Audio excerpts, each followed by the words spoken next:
안녕하세요. 오늘도 서연살롱을 찾아주셔서 감사합니다. 저는 양천구에 사는 30대 중반의 여성이에요. 어릴 적 아빠가 일찍 돌아가신 걸 제외하면 인생에 그렇게 큰 문제 없이 무난하게 살던 제가 결혼해서 남편과 시어머니라는 엄청 이상한 사람들을 만나 한 번도 생각해보지 못한 일을 겪었는데요. 한동안은 아무한테도 알리고 싶지 않았던 제 사연을 요즘 들어 자꾸 어딘가에 이야기하고 싶어졌어요. 그래서 오늘은 마음 먹고 애독자에서 사연자로 제 자리를 바꾸어 제가 겪었던 일을 이야기해보려고 해요. 제가 갖고 있던 것을 탐낸 남편놈과 시어머니 이야기 시작할게요. 앞에서도 말씀드렸듯이 아빠가 일찍 돌아가신 저희 집은 엄마와 오빠 그리고 저 이렇게 세 식구가 단란하게 살았어요. 부모님이 원래 좀 늦게 결혼하신 데다가 저는 오빠와도 5살 차이가 나서 집안에서는 항상 저를 챙기고 보호해주는 느낌이 강했어요. 엄마는 그 나이대에서는 많지 않았던 직장맘이었고 회사에서 꽤 높은 직급까지 올라가 저희는 아빠가 안 계셔도 경제적으로 큰 어려움 없이 자랐어요. 아빠가 남겨주신 재산도 좀 있었고요. 엄마는 정년퇴직하신 후에 저와 오빠에게 얼마간의 현금을 나눠주시고는 지방에 내려가셨어요. 예전부터 자연하고 가깝게 지내고 싶다고 하셨거든요. 오빠는 물론이고 저도 대학을 졸업해서 회사를 다니고 있으니 이제는 엄마 원하는 삶을 살아도 좋겠다며 이사를 가셨죠. 바다도 보이고 산도 있는 공기 좋은 곳으로 집을 지어 이사 가신 엄마는 오빠한테 저를 단단히 부탁하셨어요. 석훈아, 네가 세영이 잘 지켜봐야 돼. 엄마 말 알지? 그럼 엄마, 걱정하지 말고 엄마 건강 잘 챙기며 지내. 주말에 가끔 내려갈게.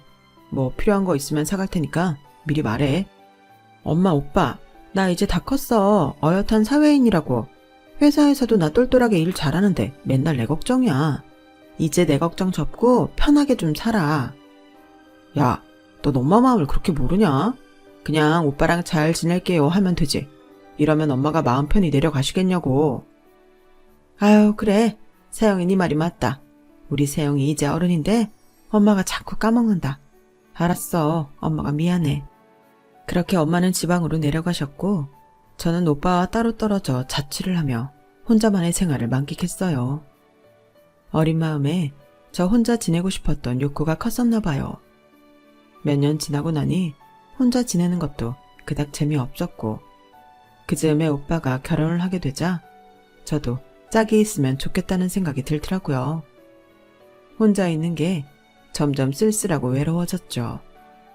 그런데 그게 우울증의 시작이었나 보더라고요. 저는 점점 회사에서 일을 집중하지 못했고 실수도 잦아졌어요. 아침에는 일어나고 싶어도 몸이 천근만근이라 일어나지 못했고요. 저는 제가 우울증일 거라고 생각도 해본 적 없기 때문에 몸살이 걸린 줄 알고 맨날 감기약만 먹다가 오빠의 권유로 정신과에 가서 우울증인 걸 알았어요. 환자 본인이 생각하는 것보다 좀 중증이니 당분간은 몸과 마음을 편하게 하는 게 좋겠습니다. 몸과 마음은 서로 영향을 받기 때문에 스트레스 받는 환경에 있는 건 도움이 안 돼요. 형편이 되면 회사를 잠시 쉬는 것도 방법이 될 수 있고요. 저는 제가 우울증이라는 사실에 적지 않게 충격을 받았어요. 그러고 보니 혼자 살면서 스스로 잘해야 한다는 압박감에 회사 일도 뭐든 완벽하게 해내려고 하다 보니 스트레스가 심해진 걸 깨닫지 못하고 있었더라고요. 그래도 회사를 쉬고 싶지는 않았지만 오히려 제가 회사 일을 느리게 만들고 도움이 되지 않는다는 걸 알고서는 속상한 마음이 들어 휴직계를 냈죠. 그리고 엄마 옆에서 두어 달 쉬다가 훌쩍 여행을 떠났어요. 한 달 정도 해외에 있는 집을 빌려서 그곳에서 이방인으로 여유롭게 지내다 보니 조금씩 마음도 풀렸고 뭔가 새로운 걸 해보고 싶다는 마음도 생겼어요. 하지만 아주 다른 일을 하기에는 겁도 났고 제가 하는 일이 전문적인 분야에서 외주로 하기에 충분했기에 저는 일단 프리랜서로 일을 해보기로 했어요. 엄마와 오빠는 처음에는 그게 더 스트레스 받지 않겠냐며 걱정을 하셨지만 의외로 제가 편하게 일이 들어오는 대로 하고 욕심 안 부리고 하는 걸 보더니 안심을 하셨죠. 사실 제가 그렇게 할 수 있었던 것도 엄마가 넉넉하셨기 때문이었어요. 돈 걱정 안 하고 제가 먹고 쓸 것만 챙겨도 충분했거든요. 저는 그렇게 여유롭게 일이 하나둘씩 들어오는 것만 하는 생활을 몇 년간 계속했고, 그렇게 하다 보니 어느새 업계에서 제 인맥이 넓어져서 일거리도 많아지고 일도 점점 규모가 생겼어요. 저는 얼마 안 있어 사무실을 내고 직원도 한두 명 뽑아서 정식으로 회사를 만들어야겠다고 생각했어요. 그러는 편이 세금 계산하는 것도 훨씬 낫겠더라고요. 그럴 만큼 제 일이 많아졌고 저는 어느새 건강을 다 회복하고 활기찬 생활을 하게 됐거든요. 그러자 이번에는 오빠 가족이 주재원으로 해외에 나가게 됐고 서울에는 또 저 혼자 남게 됐어요. 물론 엄마가 지방에 계시긴 했지만 어째 또 쓸쓸함이 몰려오더라고요. 오빠랑 새언니가 저에게 신경 많이 써주고 외로움을 느끼지 않게 많은 배려를 해줬다는 걸 그제서야 절실하게 깨달았어요. 엄마한테 주말마다 내려가서 지내고 왔지만 서울에 오면 또 우울증이 도지는 건 아닌가 걱정이 되더라고요. 오빠는 제가 결혼해서 가정을 갖게 되면 좋겠다고 비행기 타기 전까지 잔소리를 했고, 엄마도 내려와서 같이 살던지 결혼을 했으면 좋겠다고 혼자 있는 저를 많이 걱정했어요. 저 역시 혼자 있는 건 좋지 않은 것 같아 결혼을 생각하게 됐죠. 그럴 때 만나게 된 게 남편이었어요. 제가 일하는 거래처에서 각 외주를 맡은 사람들이 같이 회의할 때 알게 됐어요. 그 사람 회사는 거래처의 하청업체였고 당시 제가 맡은 일이 그 하청업체에서 나오는 제품과 관련된 거라서 자주 만나서 이야기를 하게 됐거든요. 그 사람은 첫 만남부터 저한테 많은 호감을 보였고 프로젝트가 끝나고 저에게 저녁을 사겠다며 연락을 했어요. 일할 때 저녁 먹자거나 영화 보자고 하면 아무래도 일에 방해될 것 같고 제 진심도 희석될 것 같아서 다 끝날 때까지 기다렸어요. 그러니 저 만나주세요, 세영씨. 연애 경험이 별로 없던 저는 사실 남자 사귀는 데는 숙맥이나 다름없었어요. 그런데 저런 말을 들으니 어째 괜찮은 사람 같아 보였는데요. 나중에 보니 저게 다 술수였더라고요. 잘 보이려고 계산한 거죠.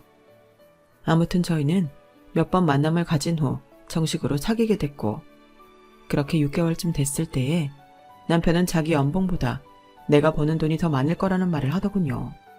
내가 이런 말을 하는 건 세영이 나랑 결혼하고 싶은데 혹시 내 연봉이 걸림돌이 될까봐 그래.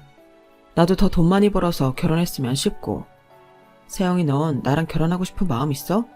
솔직히 나는 그게 더 궁금해. 아, 결혼. 그래, 생각은 하고 있지. 언젠가는 해야 된다고 그런 마음 갖고 있어. 그 상대가 명우 씨면 나쁘지 않을 것 같기도 하고.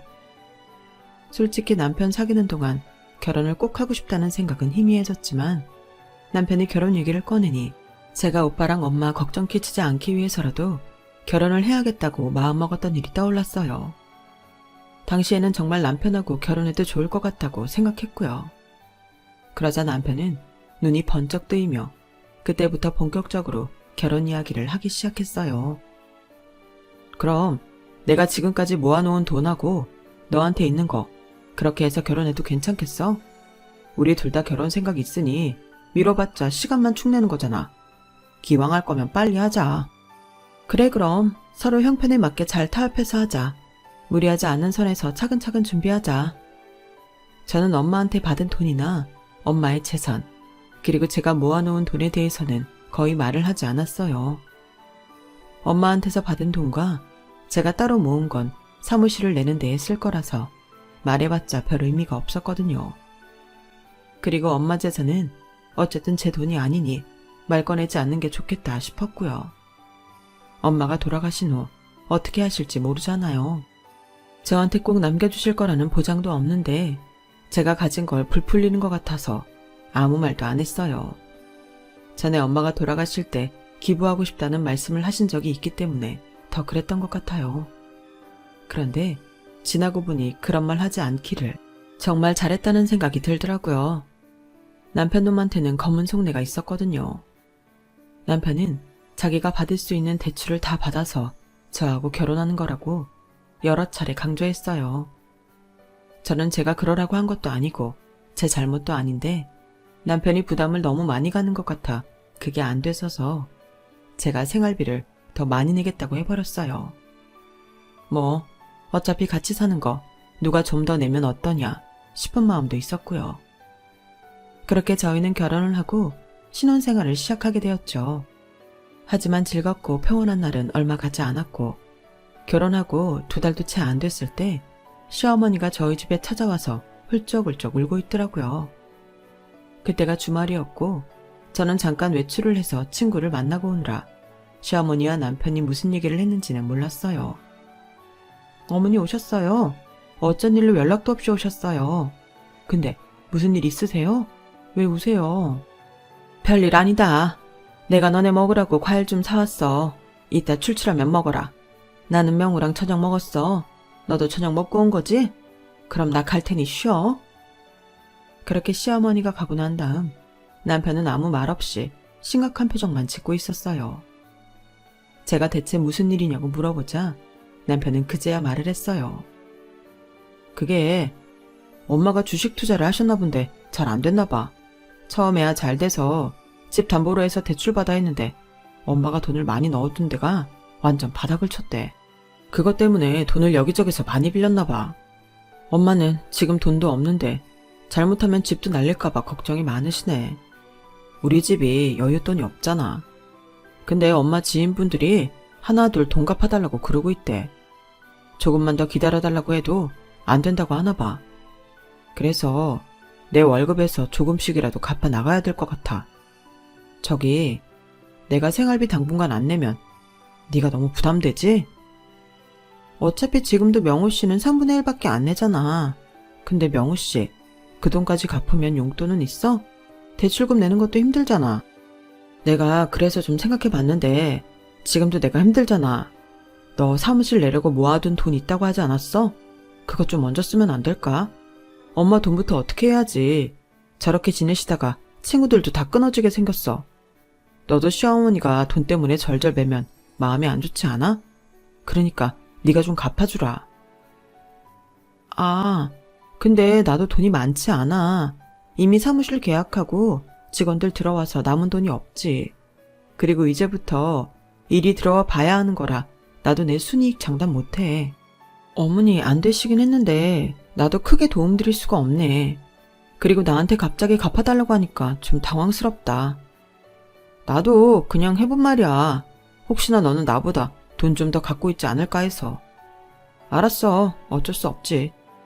라는 남편의 낯빛은 썩 좋지 않았어요.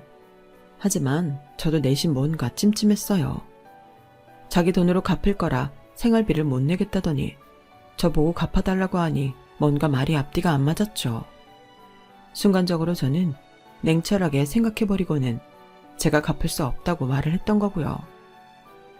그 후 남편은 저한테 은근히 짜증을 내기 시작했어요. 별거 아닌 일에도 투덜대고 원래 아침은 각자 챙겨 먹기로 했는데 갑자기 아침 하나 자기가 먹고 싶은 거 못 얻어먹는다며 왜 이런 결혼을 했는지 모르겠다고 하더군요. 제가 어쩌다 같이 바람이라도 쐬러 가자고 하면 그럴 돈이 있으면 너나 가라며 흘겨보기 일쑤였고요.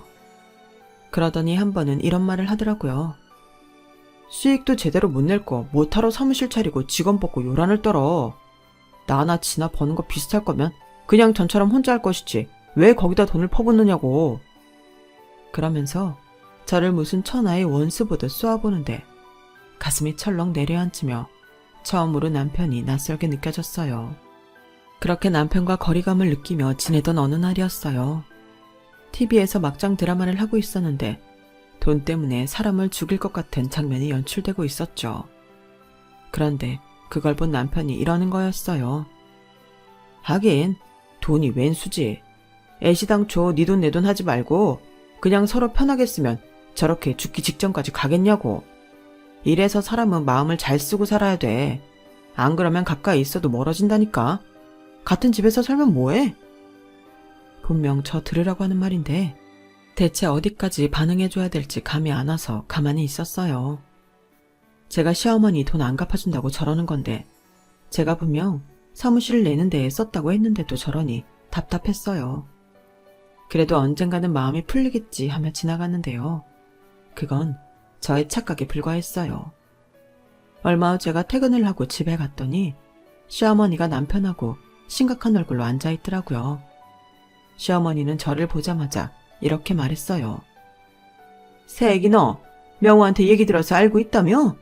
내가 지금 주식 투자한 거 죄다 내려가서 힘들다는 거. 네, 저번에 어머니 오셨을 때 들었어요. 어떻게 좀 해결은 되셨어요? 그러자 남편은 기가 차다는 듯 저를 째려보더라고요. 시어머니는 또 눈물을 글썽이며 이렇게 말을 했어요. 너는 어쩜 그렇게 남일처럼 말을 하니? 그래, 이래서 며느리는 한 달이 건너인 거지. 시어미는 남이지 남이야. 저는 그냥 어떻게 일이 되어가고 있나 여쭤본 거예요. 그러자 남편이 답답하다는 듯 말했어요. 무슨 진척이 있으면 엄마가 이렇게 다 죽어가시겠어. 너는 그렇게 눈치가 없어서 일은 어떻게 해. 내가 전에 말했잖아. 돈 갚아야 된다고. 지금 엄마 지인들이 다 엄마가 돈 떼먹은 줄 알고 난리치고 있단 말이야. 그리고 그때 엄마만 한 게 아니라 나도 좀 투자를 했는데 아니 분명히 되는 주식이랬는데 이게 이렇게 망할 줄 정말 몰랐단 말이지. 저는 느닷없는 남편의 고백 같지 않은 고백에 어안이 벙벙했어요. 그게 무슨 소리야? 그러니까 명우 씨도 어머니랑 같이 주식 투자를 해서 손해를 봤다는 거야? 잠깐만. 그럼 전에 결혼한다고 대출 받은 게 다 결혼하는데 쓴 게 아니라는 거네? 그거야. 내가 돈 불려서 바로 대출금 갚고 생활비도 너보다 더 많이 통장에 팍팍 꽂으려고 했지. 근데 그게 일이 잘 안 돼서 나도 엄마 친구분한테 돈을 좀 빌렸거든. 아니 근데 오늘 회사로 그 아줌마가 찾아왔지 뭐야. 참내 누가 도망가나. 뭐? 대체 얼마나 빌렸는데 그래? 그게 말이다. 나는 4억이고 명우는 1억 5천쯤 된다. 라는 시어머니 말에 저는 정말 기절하는 줄 알았어요. 아니 어떻게 이런 사고를 치고는 둘이 앉아서 한숨만 쉬고 있고 제가 돈 빌려주지 않는다고 남이라는 둥 눈치가 없다는 둥 제 원망을 하는 건지 이해가 되지 않았죠. 두 사람은 여전히 저한테 돈 좀 달라는 듯한 눈동자로 저를 쳐다보고 있었어요. 하지만 저는 당시 남편이 저한테 말도 안 하고 일을 벌인 게 괘씸했고 배신감도 들어서 아무 말도 안 하고 입 꾹 다물었어요. 그러자 시어머니는 속상하다며 자기 가슴을 막 치더라고요. 내가 이런 꼴 보자고 이 나이까지 산 게 아닌데 이게 뭐야. 엄마 이러지 마. 어떻게든 방법이 생길 거야. 생기긴 뭐가 생겨. 쟤는 저러고 고목나무처럼 꿈쩍도 안 하고 있고 우리가 죽든 말든 상관도 안 하게 생겼잖아. 그러니까 어떻게든 설득을 해봐야지. 왜 안 좋은 생각만 해. 저를 앞에 두고 마치 둘만 있는 것처럼 이야기를 주고받는데 좀 과장해서 무슨 심파극 보는 기분이 들더군요. 이 정도 하면 제가 알아듣고 돈 갚아주겠다고 할 줄 알았나 본데 저는 오히려 화가 나서 아무 말도 하지 않고 버텼어요. 그러자 시어머니가 결국은 제 앞으로 다가오시더라고요. 너 어쩜 그렇게 가만히 있니? 우리가 나가서 죽으라는 거야? 이쯤 했으면 네가 갚아주겠다고 할 만도 하잖아. 네 사무실 말이야. 그거 소상공인 대출되지 않겠어? 그거라도 받아서 다만 얼마라도 갚아야지 우리가 살 거 아니야. 그건 안 되겠는데요. 제가 사무실 차린 것도 얼마 되지 않았고 그런 대출은 회사가 어려울 때를 대비해서 남겨둬야 하니까요. 막말로 집안에 이렇게 돈이 없는데 회사도 잘 안 돼봐요. 그때는 누가 저를 도와주겠어요. 그리고 두 분이 하신 일은 저는 전혀 모르는 일이잖아요. 저 사람도 저한테 대출받아 주시겠다는 말은 한마디도 안 했고요. 그런데 이제 와서 투자 실패했다고 저한테 돈 갚아달라고 하는 건 정말 아니죠. 그건 제가 갚아줄 의무가 없는 것 같아요. 아니, 넌 오빠 있잖아. 네 오빠 잘 나가는 사람이니 해외에 주재원으로도 나간 거 아니야? 네가 지금 회사에 돈이 없다는 것도 그래. 지금까지 그 일해온 사람이 돈이 없다니. 그래가지고 무슨 사업을 한다고 그래. 남편이 저한테 따지듯이 말하자 시어머니도 말을 보탰어요. 명호 말이 맞다. 너 친정에 돈 좀 없어? 정 급하면 오빠한테라도 말해볼 수 있잖아. 그런 융통성도 없이 사회생활을 어떻게 한다니? 제 회사는 제가 알아서 경영하고요. 아무리 오빠라도 그렇지 시댁일 때문에 돈 빌려달라고는 말 못하죠. 그것도 결혼한 지 얼마나 됐다고 벌써 손을 벌려요. 두 사람 저한테 무슨 사회생활 하는데 하자 있는 것처럼 그러시는데, 그러는 명우 씨는 지금껏 어떻게 생활했길래 대출만 잔뜩 받고 자기 통장에 돈이 없어서 생활비 한 푼 안 내는 건데요. 제가 바른 말을 하자 둘은 머쓱해서 잠시 아무 말도 못했어요.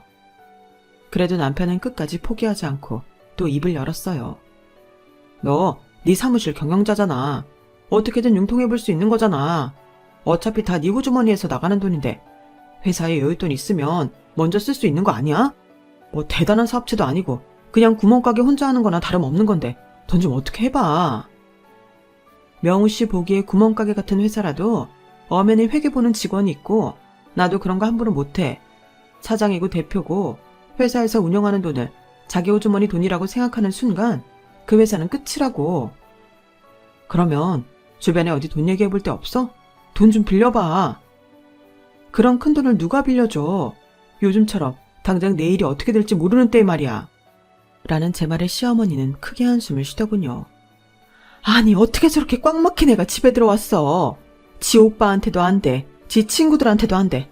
아 답답해. 어머니 입장 바꿔서 제가 결혼하자마자 주식 망했다고 저랑 우리 엄마 돈 갚아달라고 하면 어떠시겠어요? 그래도 지금처럼 말씀하실 수 있겠어요? 제 말에 남편은 대뜸 큰 소리 쳤어요. 아우 그래 너 잘났다 잘났어. 돈 빌려주기 싫다는 소리 참 뱅뱅 돌려서 사람 모욕 주면서 하네. 명우 씨도 그러는 거 아니지. 나한테는 여태껏 주식 투자한 거 숨겨놓고는 잘 안 되니까 손 벌리는 거면서. 명우 씨 나한테 그렇게 큰 소리 칠 입장이야? 지금 생활비도 내가 다 책임지고 있는데 나한테 무슨 말을 해도 안 되는 건 안 되는 거니까 그런 줄 알아. 이번에는 시어머니가 자리에 쓰러지듯 눕더니 앓는 소리를 했어요. 아, 내가 서러워서 못 살겠어. 돈 없다고 며느리한테 이런 대접이나 받고 내가 잘 살아보려고 그랬지 일부러 그랬냐고. 그런데 저런 모진 소리나 하고 나이 드니 모든 게 다 서럽고 슬프기만 한데 며느리라고 하나 있는 게 저렇게 톡하고 매정하니 아우 내 팔자야. 엄마 뭐가 서럽고 슬퍼. 돈 안 주는 사람이 문제지. 엄마가 뭘 어쨌다고 그래. 이렇게 약해지지 마. 가족이고 뭐고 냉정하게 구는 사람들은 무너지지도 않을걸. 남편은 저를 아주 잡아먹을 때 쳐다봤고 저는 그 눈빛에 살짝 겁은 났지만 최대한 침착한 태도를 유지하면서 아무 대꾸하지 않고 그 자리를 떴어요. 제가 방에 들어가니 뒤에서 저한테 냉정하다 못됐다 지만 잘 살겠다고 저런다 둘이 별소리를 다 하더군요. 오히려 화를 낼 사람은 저 같은데 둘이 저한테 화를 내고 있으니 어이없고 답답하더라고요. 저는 남편과 시어머니가 정말 저를 가족이라고 생각하면 돈 때문에 이렇게 함부로 대해도 되는 건지 그게 더 의문이더라고요. 주식 때문에 몇 억씩 빚을 진 것도 기가 막힌데 둘이 저한테 하는 행동은 도저히 이해를 하려고 해도 할 수가 없었어요. 남편은 그날 시어머니가 간 후에도 방에 들어오지 않고 거실에서 잠을 자는 것 같더라고요.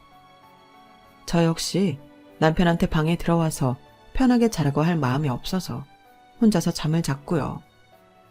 그리고 다음날 아침에 출근 준비로 바쁜 와중에 남편 핸드폰에 카톡이 울리길래 무심코 쳐다봤어요.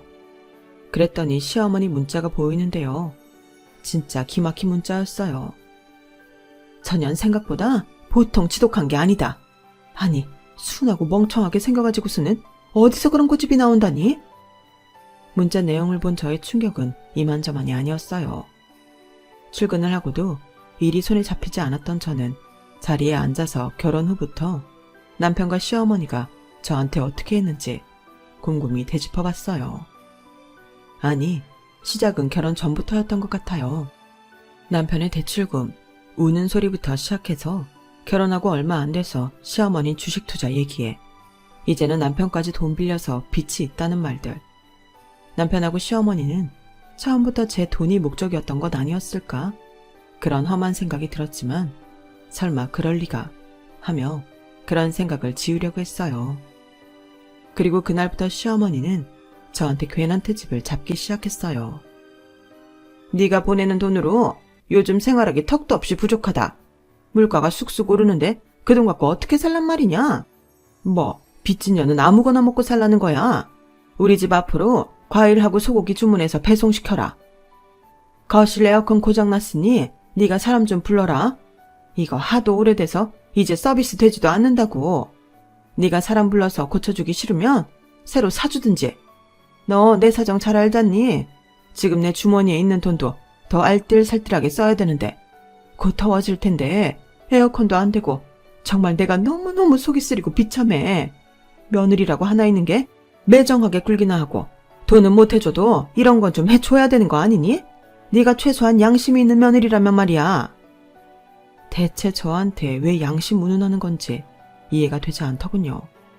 양심이 없는 건 오히려 시어머니와 남편 아닌가요? 이런 지경인데도 남편은 저와 눈이 마주치기만 하면 흘겨보기나 하고 혀만 차면서 사람을 불편하게 했어요. 솔직히 한 번쯤은 저한테 미안하다고 할 줄 알았는데 이 사람은 전혀 그럴 생각이 없어 보였어요. 결혼하고 얼마 되지 않아 이혼하는 게 맞는 건지 저는 무척이나 고민하고 또 고민했어요. 남들도 다 이렇게 힘들면서도 그냥 사는 건 아닐까 싶었고 무엇보다 엄마와 오빠가 제가 이혼한다고 하면 그 마음이 어떨지 상상이 가지 않았어요. 하지만 그런 고민을 오래 할 새도 없이 남편과 시어머니는 제가 이혼을 결심할 수 있게 아주 기름을 제대로 부었어요. 사무실에 일감이 몰려들어 굉장히 바쁜 시기가 됐는데 그날도 시어머니가 전화로 일방 통보를 했어요. 예, 곧 내 생일 있으니까 네가 괜찮은 한정식 예약 좀 해라. 내 친구 몇 명도 부를 거니까 그렇게 알고. 혹시 시간은 언제로 하실 생각이세요? 제가 요즘 점심에는 사무실을 오래 못 비우거든요. 누가 너 오래? 나 남영우가 너랑 얼굴 마주보고 밥 먹고 싶을 것 같니? 나도 너 내 친구들한테 며느리라고 소개하고 싶지도 않아. 결혼식 때 온 애들이 길에서 너 알아볼까봐 겁나는 수준이야. 너처럼 냉정하고 표독스러운 며느리? 아, 됐으니까 너 땡땡 한정식 있지? TV에도 나온 유명한데 말이야. 거기로 10명만 예약해라. 네가 돈 아끼겠다고 시어머니 생일에도 돈 안 쓰려는 건 아니겠지? 이런 말도 안 되는 트집을 잡는데 계속 살아야 하나 고민이 많이 됐지만 그래도 집안 행사이니 내 할 일은 하지 않은 마음으로 시어머니가 말한 한정식집 예약을 했어요. 남편도 그걸 알면서 시어머니 생일날 저한테 같이 가자는 말 한마디를 안 하고 출근해버리더라고요. 진짜 너무 기가 막히고 눈물이 났고 그때부터 본격적으로 이혼 생각을 하게 됐네요. 그런데 더 웃긴 건 그날 오후에 갑자기 저한테 한정식집에서 온 전화였어요. 송명자 씨가 시어머니 맞으시죠? 한정식 예약하신 거요. 지금 코스 요리를 제일 비싼 걸로 안 했다고 난리가 나셨는데요. 제일 비싼 걸로 바꿀까요? 무조건 바꾸라고 하시는데 아무튼 오셔서 다시 결제를 하셔야 되거든요. 결제하실 분이 안세영 씨라고 예약하신 분이라고 해서 연락드렸어요. 이거 다른 걸로 하실 거면 취소하고 다시 결제해 주셔야 되는데 그런 거는 온라인으로 안 되고 직접 오셔야 해요. 저는 그때 속으로 이혼한다고 이를 악물며 나가서 차를 타고 1시간쯤 되는 곳에 있는 한정식 집에 가 다시 결제를 하는데 화장실을 갔다가 나오는 남편과 마주쳤어요. 남들 한참 일할 오후 시간에 회사 빠지고 엄마들 사이에 파묻혀 밥이나 먹고 있는 남편을 보니 왜 그렇게 한심한지요. 제 콩깍지가 완전히 벗겨지는 순간이었어요. 그런데 제가 나가는 뒤통수에 대고 한 말 한마디가 저에게 남아있던 아주 작은 정까지도 다 떨어지게 만들었어요. 여기 무슨 이름값만 요란하지 음식 별거 아니네. 저는 그 길로 나가서 이혼 전문 변호사 사무실을 찾아 상담을 받고 이혼 소송 준비를 하기로 마음먹었어요. 저는 그때까지 제 가정에 대한 책임을 오롯이 지고 있었고 시댁과 남편이 저를 돈 문제로 정신적으로 힘들게 했고 이제는 금전적 피해까지 입힌 상황이었기 때문에 무조건 제가 유리하다고 하더라고요. 그런데 며칠 후 남편이 제가 퇴근하기를 기다렸다가 방방 뛰고 난리를 피우더라고요. 야, 너 이 통장 뭐야? 이 돈 다 뭐냐고. 이거 보니까 장모님이 너한테 주신 돈인데 3억 5천원이나 두고서 돈이 없다고 딱 잡았대. 네가 사람이야. 저는 잽싸게 남편 손에 있는 통장을 잡아챘어요. 네가 뭔데 내 통장을 들여다봐. 너 내 열쇠로 잠긴 서랍 열어봤냐? 그랬어? 그래. 그 속에 뭐가 들었길래 그렇게 꽁꽁 잠궈두나 궁금해서 내가 좀 따봤다. 그랬더니 와, 3억 5천? 너 그런 돈이 있으면서 남편하고 시어머니 죽어가는데 눈 하나 깜짝 안 하고 있어? 이게 말이 된다고 생각해? 더 말할 필요도 없고 당장 나한테 입금시켜. 내가 미쳤어? 엄마가 비상금으로 미리 주신 재산인데 그걸 내가 왜 너한테 보내? 네가 뭔데 보내라 말아야. 나 네 남편이야, 남편. 남편을 뭘로 보고 지금까지 속여? 솔직히 말해봐. 장모님 재산 얼마나 돼? 너한테 이만큼이나 보내고도 돈이 있으니까 그런 경치 좋은 데에 집도 짓고 노닥거리며 살고 있지. 와, 내가 그 생각을 못했네. 돈 있는 거였어. 그러니 그렇게 여유 있게 살지. 우리 엄마 여유 있는 거랑 너랑 무슨 상관이야? 우리 엄마도 평생 열심히 일해서 그 보상받고 있는 건데 네가 뭔데 우리 엄마를 들먹여? 너 그런 식으로 자꾸 우리 엄마 이러면서 평가를 내? 당장 돈 입금 안 시키면 나 나간다. 이혼이라고. 그래, 이혼해. 하라고. 네가 그런 말하면 내가 무서워서 떨 것 같아? 야, 아무 대책도 없이 어디서 정보 들은 거에 홀딱 빠져서는 무작정 돈 빌려서 주식 투자해놓고 그걸 나한테 갚아달라고 난리치는 게 그게 나한테 가족이야? 나 뜯어먹고 살려는 양아치들이지. 양아치? 너 말 다 했어? 어? 아니, 다 안 했어. 이 사기꾼 같은 놈아. 너 이혼이라고 했냐? 이혼은 내가 준비하고 있었어. 어떻게 집이 안 갚아준다고 사람을 무슨 상등신 취급해도 유분수지. 너 니네 엄마랑 내가 보기보다 독한 년이라고 하더라. 솔직히 말해봐. 너 처음부터 이러려고 나하고 결혼한 거지? 나 벗겨먹으려고 작정하고 결혼한 거 맞지? 저는 거기까지 말한 다음 바로 엄마한테 전화를 걸었어요. 엄마, 난데 지금 당장 외삼촌하고 우리 집에 와줘. 엄마는 거기서 오려면 시간 걸리니까 외삼촌 보고 먼저 와달라고 해줘. 이 인간들이 나 결혼하자마자 자기들 주식 투자해서 빚졌다고 돈 내놓으라고 하더니 이제는 엄마가 준 통장 훔쳐보고는 엄마 돈 내놓으래. 안 그러면 자기 나간대. 이혼이래. 이혼은 내가 먼저 준비하고 있었거든. 외삼촌하고 같이 와줘. 야, 내가 네 외삼촌 온다고 하면 겁날 것 같아? 그리고 네가 이러려고 결혼했냐 그러는데 솔직히 결혼해서 서로 도움 안 될 거면 왜 하냐? 내가 왜 취향도 아닌 너랑 결혼을 굳이 했겠냐고. 너도 생각을 좀 해봐라. 남편은 외삼촌이 올 때까지 방방 뛰다가 외삼촌이 오자 갑자기 조용해져서 화장실로 들어가 숨어버렸어요. 저는 그 비겁함과 치졸함에 더 이상 화낼 기운도 없었어요. 내가 저런 이상한 인간하고 결혼했다는 게 한없이 슬펐죠. 외삼촌이 제 짐을 다 챙기고 그 밤에 트럭을 불러서 제가 산 가구며 가전제품을 다 빼달라고 하는 새에 엄마가 오셨어요. 엄마는 들어오셔서 바로 남편이 숨어있는 화장실 문을 쾅쾅 두드렸고 그래도 나오지 않자 열쇠를 달라고 소리치셨죠. 제가 열쇠를 꺼내는 소리가 들리자 그제서야 남편은 문을 열었어요. 엄마는 그런 남편 얼굴을 보자마자 싸대기를 한 대 날렸어요. 이 미친놈이 남의 딸 데려가서 아주 피 빨아먹으려고 작정했네. 괜찮아, 세영아. 너 결혼하고 몇 달 되지도 않았고 애도 없는데 뭐가 무서워. 저딴 놈하고 사느니 헤어지는 게 100번 낫다. 왜 여태껏 말 안 하고 가만히 있었어. 저런 것들은 가만히 있으면 더 기세등등해서 날뛰는 놈들이야. 지가 애써서 돈 벌지 남한테 기생해서 어떻게든 돈 빼먹으려고 하는 놈들. 나 일하면서 저런 놈들 숱하게 봤다고. 사회 악이라고 아주. 너 서울에 있기 싫으면 다 사놓고 엄마랑 또 같이 살자. 뭐가 겁이 나겠어. 엄마가 강남 건물에서 나오는 새도 있는데. 그 말을 듣자 남편 표정이 확 바뀌더니 갑자기 다소곳해졌어요. 장모님, 제가 부족했어요. 한 번만 다시 생각해주세요.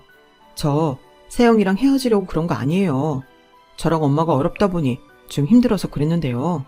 그것도 다 잘 살아보려고 한 거예요. 장모님, 저희 진짜 결혼한 지 이제 넉 달 돼가나요?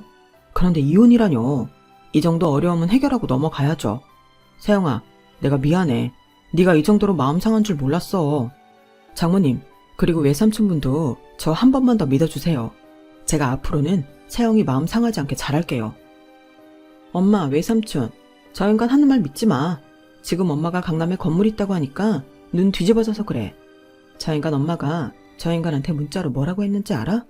나보고 순진해 보였는데 생각보다 독하대. 돈 뜯어내기 쉽지 않대. 이 사람들 작정하고 나랑 결혼한 거야. 아까 엄마랑 외삼촌 오기 전에도 그랬어. 서로 도움이 돼야 결혼하는 건데 너는 지금 도움이 안 된다고. 이럴 줄 알았으면 나랑 결혼 안 했을 거라고 했다니까. 그 말에 외삼촌이 남편 멱살을 잡아쥐었고 남편은 사색이 돼서 싹싹 빌기 시작했어요. 저 때리거나 하시면 안 돼요. 그러면 폭행죄로 제가 신고할 거고요. 아무튼 잘못했습니다. 그러니까 놔주세요. 그 말에 엄마는 남편 머리채를 쥐어뜯으며 말했어요. 폭행죄? 어디 신고해봐. 이런 썩을 놈의 자식을 봤나. 그러자 남편은 잘못했다고 거의 울부짖었고 트럭이 도착하고 짐이 나간 후 저는 엄마와 외삼촌과 함께 그 집을 나왔어요. 남편은 텅 빈 거실에 혼자 앉아 있었죠. 남편은 그 후로 몇 번이나 제 사무실까지 찾아와서 자기가 잘못했으니 한 번만 더 기회를 달라고 하고 시어머니도 전화로 몇 번이나 다시 생각해보라고 했지만 저는 꿈쩍도 하지 않았고 이혼 소송은 법적 공방으로 이어졌어요. 남편이 저한테 죽어도 위자료 못 주겠다며 살다가 헤어지는 건 다 양쪽 모두의 책임이라나요. 하지만 6개월 동안 벌어진 소송의 끝은 저의 승소였어요. 남편은 괜히 일을 벌려서 제가 선임한 변호사에 엄청난 변호사 비용도 물어야 되게 생겼고요. 그러자 남편과 시어머니는 태도를 싹 바꿔서 저와 엄마한테 허리를 굽혀가며 이번 한 번만 봐달라며 변호사 비용만큼은 저희가 내면 안 되겠냐 하더군요. 하지만 엄마가 어림없는 소리 하지 말라고 화를 냈고 엄마한테 맞아본 남편은 엄마가 손만 들어도 놀라서 먼저 저만치 도망가 버리는 비겁한 모습만 보여줬어요. 저는 더 이상 그쪽 사람들 연락도 받기 싫어서 번호도 전부 차단하고 사무실도 이사를 하고 완전히 그쪽 사람들하고는 인연을 끊어버렸어요. 결국 시어머니는 살고 있던 집을 나와야 했고 지금은 작은 월세방으로 옮겨 남편하고 빚 갚느라고 이 일 저 일하며 고생하고 있다고 하더라고요. 저는 그 후로 쭉 혼자 지내면서 일하고 있고요. 주말이면 엄마와 함께 여행도 다니고 맛집 탐방도 다니며 나름 즐겁게 살고 있어요. 지금은 제 인생에 다시 할 수 없는 경험을 비싼 값을 치르고 했다고 생각해요. 앞으로는 더 좋은 일만 있을 거라고 믿고요. 결혼도 정말 좋은 사람과 하게 될지 어떻게 알겠어요. 사람을 다시 믿기까지는 시간이 좀 걸릴 것 같기는 하지만요. 제 이야기는 여기까지예요. 그럼 들어주셔서 감사하고 항상 건강하세요. 여러분, 사연 댓글에 응원과 현명한 조언 부탁드려요. 좋아요와 구독은 저에게 큰 힘이 됩니다. 오늘도 좋은 일 가득하세요.